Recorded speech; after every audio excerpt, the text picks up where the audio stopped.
Hi everyone, welcome back to the episode of Ask Dr. Nick. My name is Dr. Nick Schmidlkoffer and I work for the Neurologic Wellness Institute. And today's question is, can vestibular rehabilitation help regulate mood?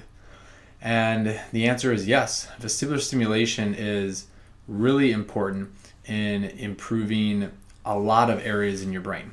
And so we're going to look through an article showing that vestibular dysfunction, so problems with the vestibular system, can lead to mood disorders, can lead to problems with regulating mood, so anxiety, depression, actual like mania or aggression and outbursts.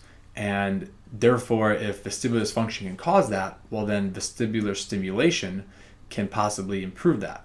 And through the article, we're going to talk about different areas in the limbic system. The limbic system deals with emotions and mood and memory, and how there's many connections between the vestibular system and these mood disorders or these limbic system problems or limbic system areas, and therefore dysfunction in vestibular system connections or the vestibular system in general can lead to dysfunction in emotional processing, leading to aggression and mania, depression, anxiety, and multiple other mood disorders. And so let's get to the paper. Here it is. It is a review article called Understanding the Links Between Emotions, Between Vestibular and Limbic Systems in Regulating Emotions. I believe it's from 2017. I'm not sure where the date is. Okay, right in the bottom. Yep, 2017. It's from the Journal of Natural Sciences and Biological Medicine. And so if we look right at the abstract, they talk about how the vestibular system, which is mostly in that inner ear and brainstem. So inner ear is the peripheral vestibular system, which goes into the brainstem being more the central nervous system or the central vestibular system. And it plays a vital role in our body balance and well-being. And so how I like to describe it is the vestibular system is this foundation that every other sense has to come off of. Basically, our visual sense, our hearing sense, our touch, all are built on the foundation of a good vestibular system. And therefore, if the vestibular system's off, that leads to maybe poor vision, poor hearing, maybe poor touch or poor feeling of how you feel in your body. And if we don't feel well or safe in our body, that can give us, again, aggression, mood, irritability, anxiety with people or other people in our environment, people or other areas in our environment. And therefore, we need to fix that foundation to help improve everything else. So in recent years, modulating this system by vestibular stimulation techniques are reported to be effective in stress relief and also patients' emotional well-being. We know the limbic system is primarily involved in regulation of emotions, and there is an extensive network between the vestibular and limbic system, and it's likely that vestibular stimulation techniques can help influence emotion. So if we look at the introduction here, vestibular stimulation can modulate mood and hence influence emotions depending on the region of vestibular stimulation. In the past, spinning chair has been used to treat mania and elevated arousal. Vestibular dysfunction is also well known to affect mood and therefore is associated with anxiety disorders and depression.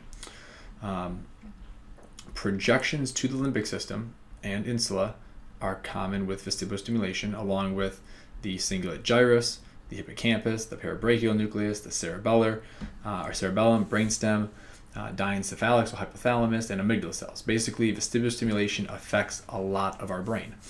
The vestibular system is also connected with two areas, the dorsal raphe nucleus and the locus ceruleus, which are important in increasing serotonin and norepinephrine, respectively, which then can help improve our emotional state.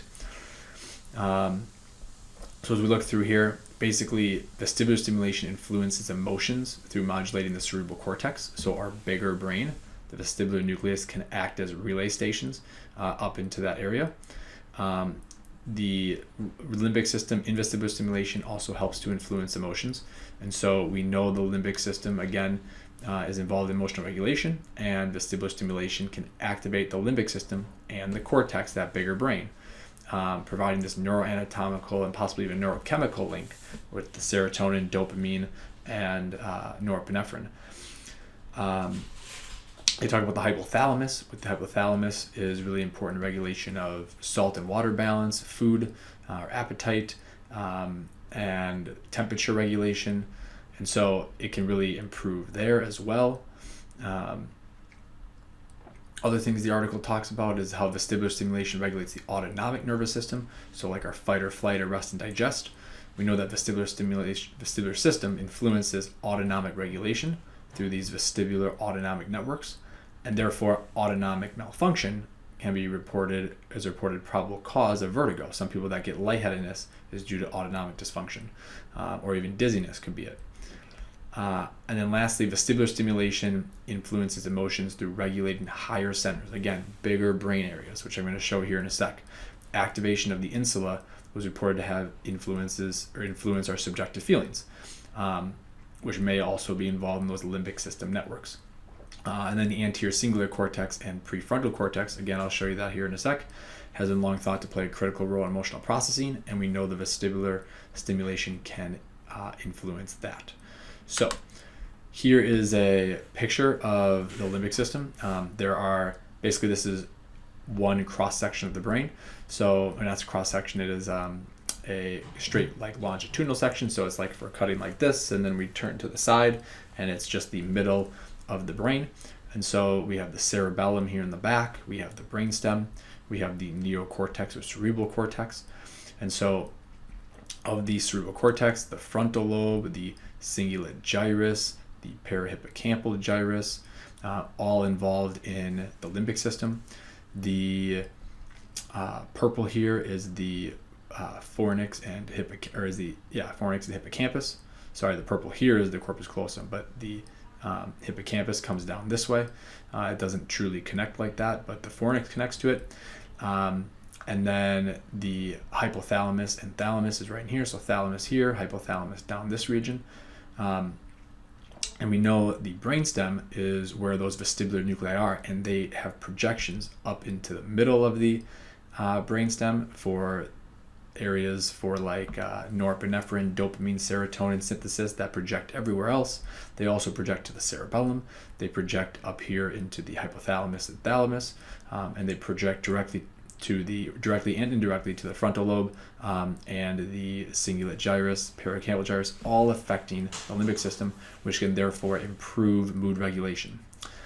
So I think this one is really interesting because it's really cool to think how something physical like your vestibular system can affect mood, and how then improving the vestibular system can help improve a lot of psychological disorders. A lot of people we may see have been going through talk therapy and psychological therapy, doing CBT, doing EMDR, doing multiple therapies, but have always plateaued. And then after working maybe with the vestibular system, a lot of times we can work through that plateau, and actually that's where the CBT and all these other tools that people have for mood disorders can actually help them even be more effective, really help them. So I really wanted to put this one out there. I really think this is a really interesting topic because there are a lot of people that are suffering from anxiety and depression and other mood disorders. And so if you have any questions or comments, please leave them below. If you have any suggestions for future topics, I would love to hear them. Thanks again and have a great day. Stay healthy.